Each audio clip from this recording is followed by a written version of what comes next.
tell us just a little bit about yourself, your kind of demographics, if you will. Okay, so that would be name Margi Dehlin, married to John Dehlin, have 4 children, whom I love. What else do you want to know? What else would be helpful? Talk a little bit about your family's introduction to the church. Tell it like a story. Okay.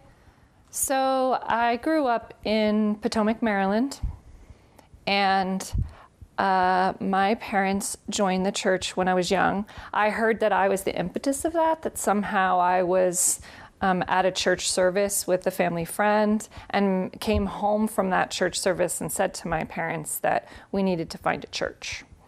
And so the Washington, D.C. temple was going up at that time, and my grandmother, who was kind of, a little bit plugged in to the D.C. area, got tickets. My parents went and filled out the little form in the temple that said, would you like to know more, when they watched the video, and 2 missionaries appeared at their door. So they joined the church in the Potomac Ward.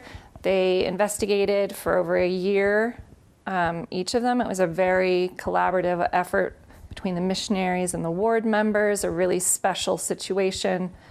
And that is the nest in which my brother and I were baptized. How do you think it affected just your family overall, the church's influence in your family? I actually remember that. I actually remember feeling a difference in my mom and dad, the focus, the community, the stability. I really can recall that. And I also remember the temple sealing. We were sealed shortly thereafter, after the birth of my sister, Catherine. And I remember playing in the playroom there, but even more, I remember when they gathered us around and put my sister, in the middle.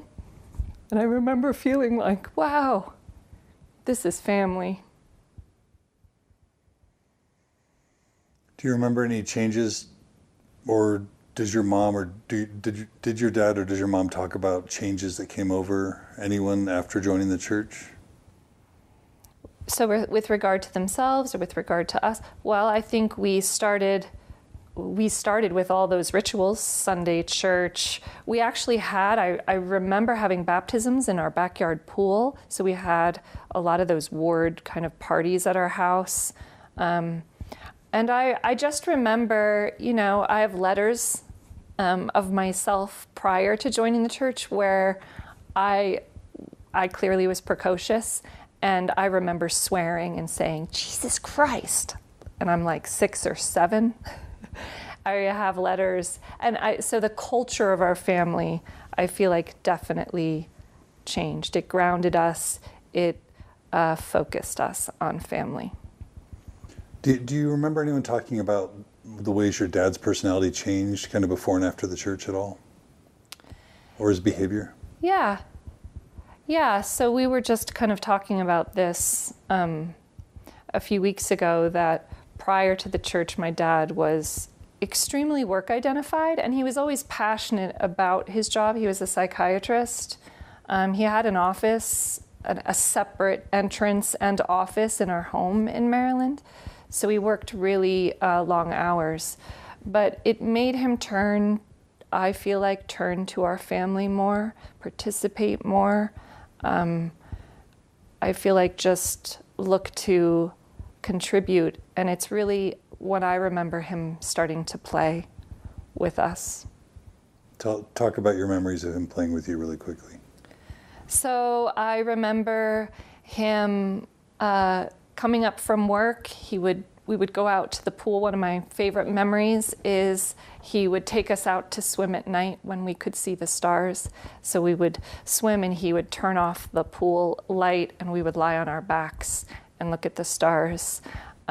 He was just a very in-the-moment father. He played the piano a lot, loved to see us dance as he played Scott Joplin, or he read us poetry and literature, took us for walks. I remember him always putting on a coat and putting on my coat when he would get home from work to give my mom a break and take us for a little walk around the circle before dinner. And he would put on chapstick on my lips, and he would take my hand, and we would go for a walk. And how much of that, and I know it's impossible to do this for sure, how much of that do you attribute to just his upbringing, his native personality versus the influence of the church? Well, I think that's hard to say. I think if you look at his family culturally, I feel like he is different from, let's say, his other siblings or the siblings that had families, in that he was very, he just participated a lot in our family. So I feel like I've heard my mom talk about, he was a Yale medical school graduate, went to Haverford, that the church kind of gave him a humility that prior to some life experiences and things he hadn't had before. And I don't know how much that is just being kind of young and, full of life and passion, and how much that, had to do with the church. But I definitely feel like it grounded him and it focused him and it gave him a path for sure.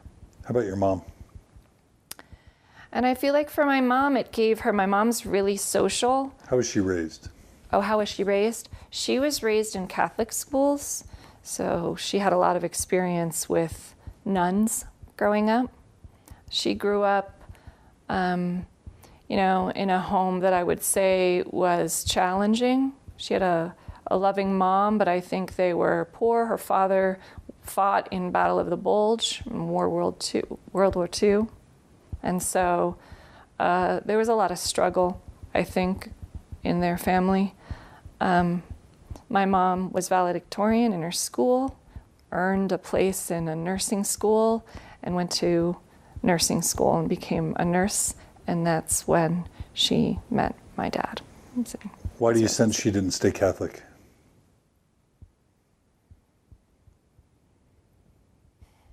My view, remembering is that at the time the missionaries showed up, neither one of my parents were active in another religion.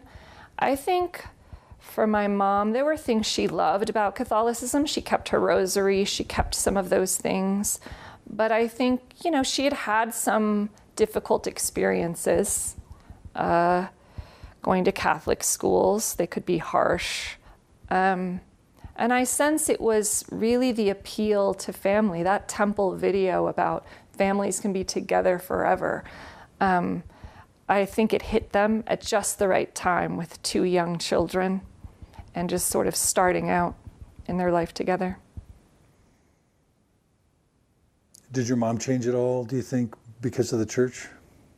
I feel like for my mother, it gave her an outlet for her energy, an outlet for her rallying people and leading people. She was always, Stake Young Women's president or Ward Young Women's president, and always highly social. And in those early years, I think even lonely with young children. And so it gave her a community, and it gave her an outlet that was important.